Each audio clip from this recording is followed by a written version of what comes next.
தான் மைண்டில் இருக்கும். இந்த மாதிரி வீடுகளை கடனை வாங்கி தான் இன்றைக்கு மக்கள் கஷ்டப்படுறாங்க. இவருக்கு ஒரு கோல் ஒன்று வந்தது. கோல் பண்ணது வந்து ஒரு தமிழ் ரியல்டர் லேடி தான்.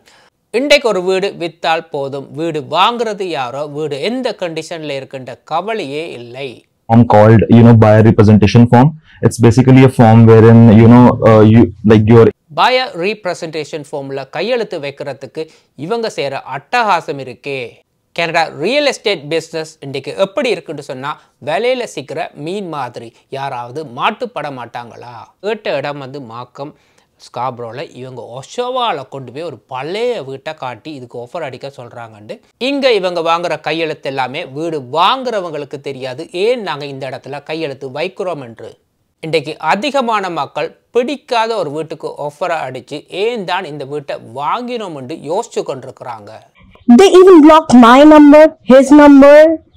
இங்கு ஒரு ரியல்டர் வீட்டை வாங்கி கொடுத்த பின் தன்னுடைய நம்பரை பிளாக் செய்துள்ளார்.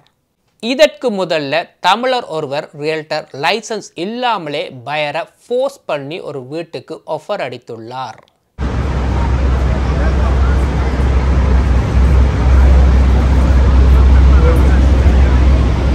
வணக்கம் எல்லாம், எப்படி இருக்கீங்க? ஒரு ரியல் எஸ்டேட் லைசன்ஸை வச்சுக்கொண்டு ஒரு ஃபர்ஸ்ட் டைம் ஹோம் பயரை எப்படி டார்கெட் பண்ணுறாங்க. இதில் 2 ஸ்டோரி இருக்குது. ரெண்டுமே ஃபர்ஸ்ட் டைம் ஹோம் பயர்ஸ் தான்.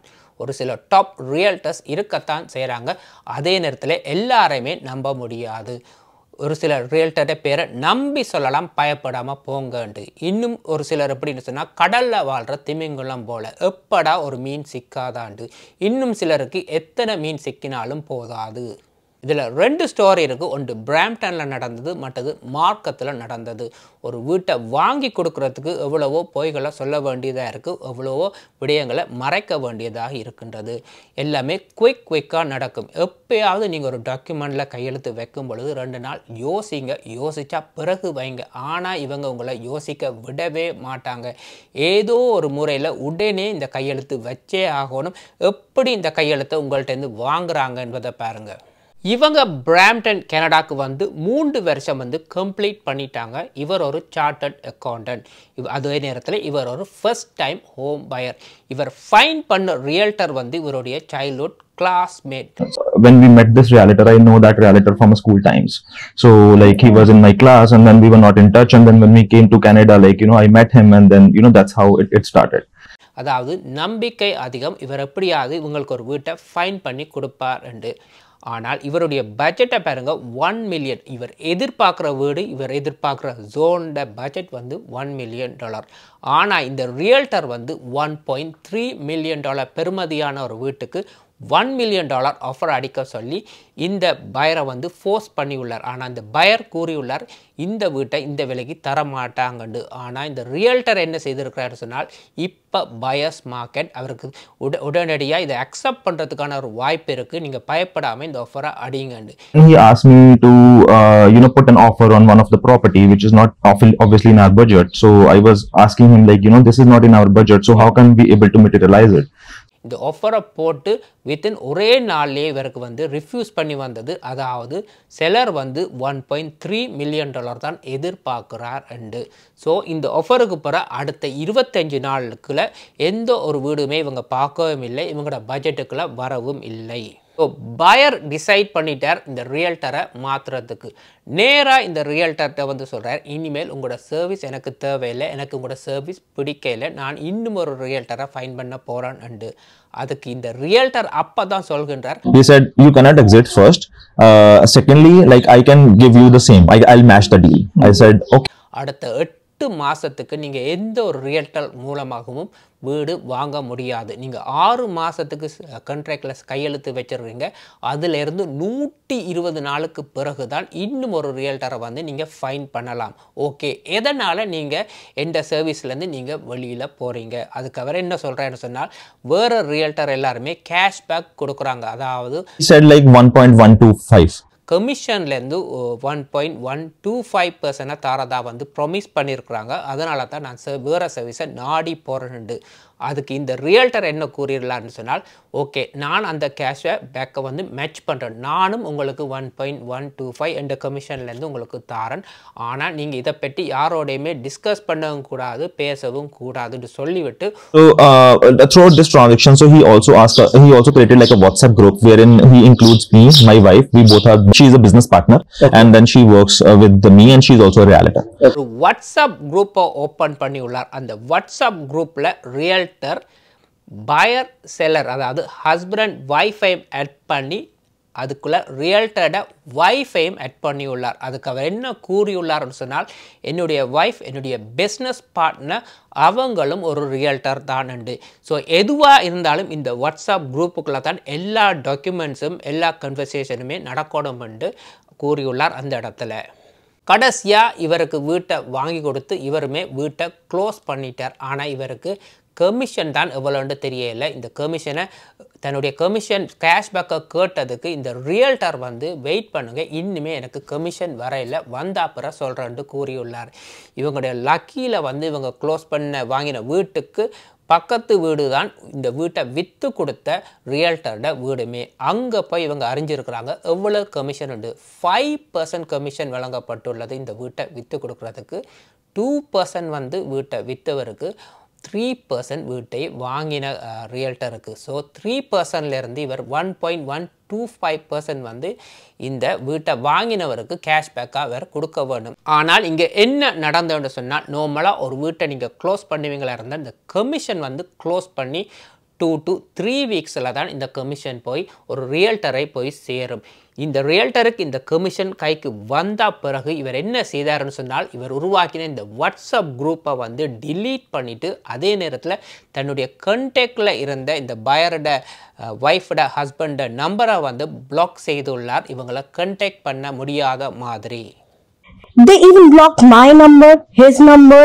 இந்த கப்பல் என்ன செய்திருக்கிறாங்கன்னு சொன்னால், கனடியன் ரியல் எஸ்டேட் அசோசியேஷன் ரீகோக்கு ஒரு கம்ப்ளைண்ட், லோக்கல் புரோக்கரேஜுக்கும் ஒரு கம்ப்ளைண்ட் ஒன்றை ஃபைல் பண்ணியிருக்கிறாங்க. எப்படின்னு சொன்னால், இந்த ரியல்டர் எங்களுக்கு 1.125 கேஷ்பேக் தரதாக ப்ராமிஸ் செய்துள்ளார், இப்போ தாரார் இல்லைன்னு. ஆனால் எந்த ஒரு டாக்குமெண்ட்டுமே எழுத்தில் இல்லை இவ்வளோ கேஷ்பேக் வந்து இந்த ரியல்டர் வந்து இந்த பயர்ஸுக்கு கொடுக்க வேண்டும் உண்டு. ஆனால் இவங்க ஒன்று ஃபைன் பண்ணியிருக்கிறாங்க. என்னென்னு சொன்னால், இந்த ரியல்டரோட வைஃப் வந்து ஒரு ரியல்டரும் அல்ல, ஒரு பிஸ்னஸ் பார்ட்னரும் அல்ல உண்டு.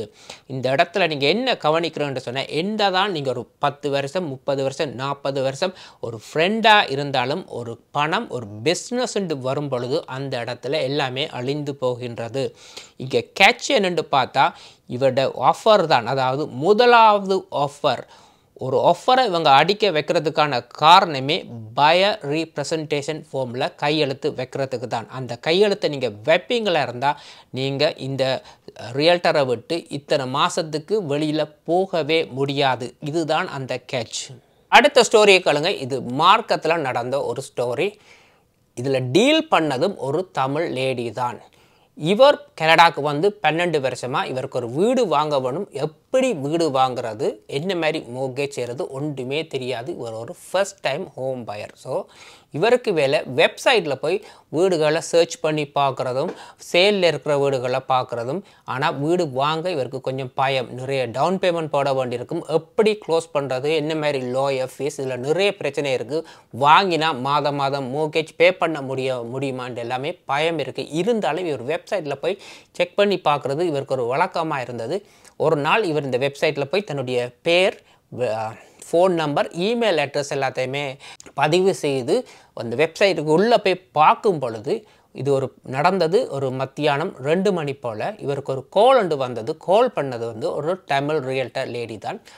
என்ன மாதிரி வீடுகளை பார்க்குறீங்கன்னு கேட்டதுக்கு அவர் ஸ்காப்ரோ மார்க்கத்துக்குள்ளே இந்த ப்ரைஸுக்குள்ளே பார்க்குறேன்ட்டு அவங்க இவங்களோட பட்ஜெட் வேலையெல்லாம் பார்த்துட்டு சொன்னாங்களாம், உங்களுக்கு இந்த ப்ரைஸுக்குள்ளே இந்த ஏரியாக்குள்ளே உங்களுக்கு வீடு சரி வராது, வேணுமெண்டா ஒஷாவால் உங்களுக்கு வீடுகளை போய் நல்ல விலையில் வாங்கி தரலாம்னு சொல்லி ஒரு சஜஷன் கொடுத்து, இவருக்கும் இது ஒரு முதல் அனுபவம். சரி எப்படியாவது வீடுகளை போய் பார்ப்போம், இவங்க ஏதாவது ஹெல்ப் பண்ணுவாங்கன்ட்டு. சரி இவங்க இரவு 6 மணிக்கு வந்து மார்க்கம் அண்ட் ஹைவே 7ல் வந்து மீட் பண்ணுறாங்க. 7 மணிக்கு வீடு பார்க்குறதுக்கு அப்பாயின்மெண்ட், 5 வீடு. ஓகே, இது ஓஷோவா சவுத்தில் போய் பார்க்க போகிறாங்க பழைய வீடுகள். சரி, இவர் எதிர்பார்த்த மாதிரி இவர் காரில் போய் அந்த லேடி தான் இருப்பாங்கன்னு பார்த்தா இந்த காருக்குள்ளே இன்னும் ஒரு நபர் இருந்திருக்கிறார், அந்த லேடியோட ஹஸ்பண்ட். அவர் என்னென்னு செய்தால் அவர் வந்து மோர்கேஜ் ஏஜென்ட், இந்த லேடி தான் ரியல்டர். இவர் காருக்குள்ளே ஏறினதுலேருந்து அவர் தான் இந்த முழு இவருடைய பிரச்சனை எல்லாத்தையுமே டேக் ஓவர் பண்ணுறார். அவரே வீடுகளை போய் காட்டுற மாதிரியும் இந்த வீடு நல்லம் அந்த வீடு சரியில்லை. இவங்க காட்டினது 5 பழைய வீடுகள், கூரை உடைஞ்சு கதவு எல்லாமே அப்படி இப்படி ஒரு ஸ்டேபிள் இல்லாத வீடுகளாக தான் இருந்தது. ஆனால் இவங்க 5 வீடுமே பெஸ்ட் வீடு, நல்ல லொக்கேஷன் சொல்லி ஏதாவது 2 வீடு நல்லா தானே இருக்குது, ஆஃபர் அடிங்கன்னு சொல்லி இவங்களை ஃபோர்ஸ் பண்ணியிருக்கிறார். இவர் அப்படியே இருந்து கொண்டு அப்படியே ஒஷோவாலேருந்து நேராக இவங்க எங்கே வந்திருக்காங்கன்னு சொன்னால் மார்க்கத்தில் இருக்கிற ஒரு பெரிய புரோக்கரேஜுக்கு இரவு 9:30 மணிக்கு வராங்க. வந்தால் அந்த பில்டிங்கே இருட்டாக இருக்குது. பின் நம்பரை என்டர் பண்ணி 2 பேருமே உள்ளுக்கு போனாங்க. இவங்க தான் அந்த லைட்ஸ் எல்லாத்தையுமே ஆன் பண்ணாங்க. பார்த்தா ஒரு பெரிய ஒரு புரோக்கரேஜ் ஆஃபீஸ். அதில் இவங்களே டாக்குமெண்ட்ஸ் எல்லாத்தையுமே பிரிண்ட் பண்ணி டைப் பண்ணி எல்லாம் ரெடி பண்ணி அந்த இடத்துல 2 வீட்டுக்கு ஆஃபர் அடிக்கலாம் நாளைக்குன்னு சொல்லி இவர்கிட்ட நிறைய பேப்பரில் வந்து இவங்க கையெழுத்து வச்சுருக்குறாங்க. இவருக்கு எந்த பேப்பரில் எதுக்கு கையெழுத்து வச்சோ ஒன்றுமே தெரியாது. நாளைக்கு காலமாக நீங்கள் வாங்க 10 மணிக்கு இந்த இடத்துல மீட் பண்ணி இந்த 2 வீட்டையும் திருப்பி பார்த்துட்டு நாங்கள் ஆஃபரை அடிப்போம்ண்டு. சரின்னு சொல்லிட்டு இவரும் வீட்டை போயிட்டார். வீட்டை போனால் அப்புறம் தான் யோசிக்கிறேன், நீங்கள் என்ன நடந்திருக்கு, சம்திங் ராங். அதாவது நான் கேட்ட இடம் வந்து மார்க்கம் ஸ்காப்ரோவில், இவங்க ஒஷோவாவில் கொண்டு போய் ஒரு பழைய வீட்டை காட்டி இதுக்கு ஆஃபர் அடிக்க சொல்கிறாங்கன்ட்டு இவர் உடனே அந்த லேடிக்கு கால் பண்ணி சொல்லியிருக்கிறார், எனக்கு அங்கே வீடு விருப்பம் இல்லை, எனக்கு காசு பிரச்சனை இருக்குது, அதனால் இப்போ எனக்கு வீடு வேண்டாம், நான் வீடு வாங்குகிற நிலைமையிலே இல்லைன்ட்டு. அவங்க அதுக்கு சொல்லியிருக்கிறாங்க, ஏன் நீங்கள் இது பண்ணுறீங்க, இப்போ இந்த வீடை வாங்குங்க, இல்லாட்டி இந்த வீடுகள் நாளைக்கு போயிடும்.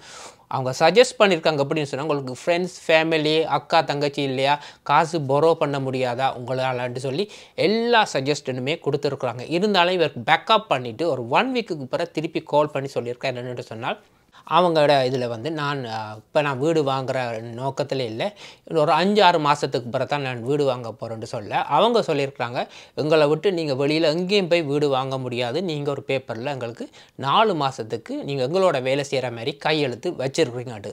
அப்போ தான் இவருக்கு தெரியும், இவங்க நைட்டோட நைட்டாக ஆஃபீஸில் போய் இவரை யூஸ் பண்ணி எங்கேயோ ஒரு கையெழுத்துண்டு வச்சுருக்குறாங்க இவரை ட்ராப் பண்ணுறதுக்கு. அதாவது இவங்களை விட்டு எங்கேயுமே வீடு வாங்காத மாதிரி ஒரு இடத்துல கையெழுத்து வச்சுருக்குறாங்கன்ட்டு இவருக்கு அப்போ தான் தெரியும். ஆனால் இவருக்கு ஒரு ஞாபகம் இருந்தது, அந்த லேடி அப்பவும் இந்த ஹஸ்பண்டுக்கு சொல்கிறாங்கன்னு சொன்னால், இப்போ லேட் ஆகிட்டு இன்றைக்கு ஆஃபீஸுக்கு போவேனாம்ட்டு. ஆனால் இவர் அந்த இடத்துல என்ன கூறுகிறாருன்னு சொன்னால், விட்டால் இது நாளைக்கு போயிடும், இப்போவே இவரை கொண்டு போய் கையெழுத்து வச்சுடுவோம், டாக்குமெண்ட்டை ப்ரிப்பேர் பண்ணுவோம்ட்டு இந்த ஹஸ்பண்ட் தான் இந்த ஐடியாவை செய்தது. இந்த இடத்துல சர்வீஸ் எப்படி இருக்குன்னு சொன்னால், யாராக இருந்தாலும் பரவாயில்ல, எப்படியாவது ஒரு வீட்டை எந்த மூலையிலையாவது வாங்கி கொடுத்தா போதும், எங்களுக்கு கமிஷன் வந்தால் மட்டும் போதும்னு தான் இவங்க நினைக்கிறாங்க. ஆனால் இந்த பாய் வந்து அவங்களுக்கு ஒரு இமெயில் அனுப்பியிருக்கிறார். எப்படின்னு சொன்னால், நான் உங்களோட தான் டீல் பண்ணுறேன், உங்களோட ஹஸ்பண்டோட இல்லை, உங்களோட ஆஃபீஸில் வந்து நீங்கள் ஃபோர்ஸ் பண்ணி தான் நீங்கள் இதில் கையெழுத்து வச்ச மாதிரி. அதுக்கு அந்த லேடி திருப்பி ரிப்ளை பண்ணுறாங்க, அடுத்த 4 மாதத்துக்கு நீங்கள் யார்கிட்டையுமே வீடு வாங்க முடியாது, நாங்கள் இது நிறைய டைம் ஸ்பெண்ட் பண்ணியிருக்கிறோம், கேஸ் மணி, இங்கேருந்து ஒஷோவா போய் 5 வீடுகளை காட்டியிருக்கிறோம், இதனால் நீங்கள் எங்களை விட்டு வெளியில் போகவே முடியாதுன்னு சொல்லியிருக்கிறாங்க. அதுக்கு அந்த போய் என்ன சொல்லியிருக்காரு, வேணுமெண்டா உங்களுக்கு கேஸ் காசு எல்லாத்தையுமே நான் திருப்பி தரேன், என்ன ரிலீஸ் பண்ணி விடுங்கன்ட்டு. அப்பயுமே இவங்க ரிலீஸ் பண்ணல. யாரோ ஐடியா மூலமாக இன்னும் ஒரு இமெயில் ஒன்று அனுப்பியிருக்காரு. எப்படின்னு சொன்னால், நீங்கள் என்ன ரிலீஸ் பண்ணாட்டி நான் வந்து கெனடியன் ரியல் எஸ்டேட் போர்டுக்கு கம்ப்ளைண்ட் பண்ணுவேன், என்னை ஃபோர்ஸ் பண்ணி நீங்களும் உங்களோட ஹஸ்பண்டும் சேர்ந்து தான் இந்த ஆஃபீஸுக்கு, அதுவும் இரவு 9:30 மணிக்கு கூட்டிக் கொண்டு போய் நீங்கள் கையெழுத்து வச்சுங்கட்டு. அதுக்கு பிறகு அந்த லேடி பயத்திலே இவங்களோட அக்ரிமெண்ட்டை வந்து ரிலீஸ் பண்ணி விட்டுட்டாங்க. ஒரு சர்வீஸுன்ற பேரில் வந்து ஒரு ராபரி, ஒரு கொள்ளைன்னு தான் சொல்லலாம். ஒரு சில நல்ல ரியல்டர்ஸ் இருக்கிறாங்க. எப்படின்னு சொன்னால், உங்களோட பட்ஜெட்டுக்கு இந்த வீடு சரி வராது முதல்ல சொல்லிடுவாங்க, இதை விட்டுட்டு நாங்கள் வேறு வீடு பார்ப்போம்ட்டு. இன்னும் ஒரு நல்ல ரியல்டர்ஸ் இருக்காங்க. எப்படின்னு சொன்னால், வீட்டை திறந்துட்டு அவங்க வீட்டுக்குள்ளே வராமல் வெளியிலே இருப்பாங்க, உங்களுக்கு ஒரு ஃப்ரீடத்தை கொடுப்பாங்க, போய் பாருங்கள், வீடு பிடிச்சிருக்கா, கிச்சன் பிடிச்சிருக்கா, வீடு பிடிச்சிருக்கான்னு நீங்களே திறந்து உணர்ந்து பார்க்க சொல்லி அதை அவங்களுக்கு ஒரு ஃப்ரீடத்தை கொடுக்குறாங்க. இன்னும் சில ரியல்டர்ஸ் எப்படின்னு சொன்னால், வீட்டை திறந்து இதுதான் ஹால், இதுதான் மாஸ்டர் பெட்ரூம், இதுதான் பேஸ்மெண்ட், அதை விட இன்னும் ஒரு சஜஷனை கொடுப்பாங்கன்னு சொன்னால், நல்ல லொக்கேஷன் விட்டுடாங்க. விட்டிங்கன்னு சொன்னால் வீடு போயிடும். நாளைக்கு நல்ல விலையில் விற்கலாம். மக்களுக்கு வீடு பிடிச்சிருக்கோ இல்லையோ நாளைக்கு நல்ல விலையில் விற்கலாம்ன்றதான் மைண்டில் இருக்கும். இந்த மாதிரி வீடுகளை கடனை வாங்கி தான் இன்றைக்கு மக்கள் கஷ்டப்படுறாங்க. நீங்கள் ஒரு 30-40 வருடம் பழகி இருந்தாலும் பணம் என்று வரும் பொழுது பணம் தான் முக்கியம். இந்த இடத்துல ஃப்ரெண்ட்ஷிப் அல்ல. வீடு வாழ்வதற்கு தான் வழியை வாங்கி விற்பதுக்கு அல்ல. இன்ட்ரெஸ்ட் ரேட் நாளைக்கு குறையும் கூடும். நீங்கள் ஒரு வீட்டை வாங்குறதா இருந்தால் எவ்வளவுத்துக்கு குறைத்து வாங்கலுமோ அவ்வளவுக்கு குறைத்து வாங்கவும். ஏன்னா அடுத்த 10 வருஷத்துக்கு வீட்டின் விலைகள் கூடவே கூடாது. எந்த ஒரு டாக்குமெண்ட்டில் நீங்கள் கையெழுத்து வைக்கிறதா இருந்தாலுமே 2 நாள் யோசித்து முடிவெடுத்து கையெழுத்து வைக்கவும். ஒருக்கா நீங்கள் கையெழுத்து வச்சிட்டிங்கன்னு சொன்னால் அதை விட்டு வெளியில் வரவே முடியாது. மறக்காமல் கமெண்ட் பண்ணுங்கள். இன்னும் ஒரு சூப்பரான வீடியோவில் சந்திக்கும் வரை நன்றி, வணக்கம்.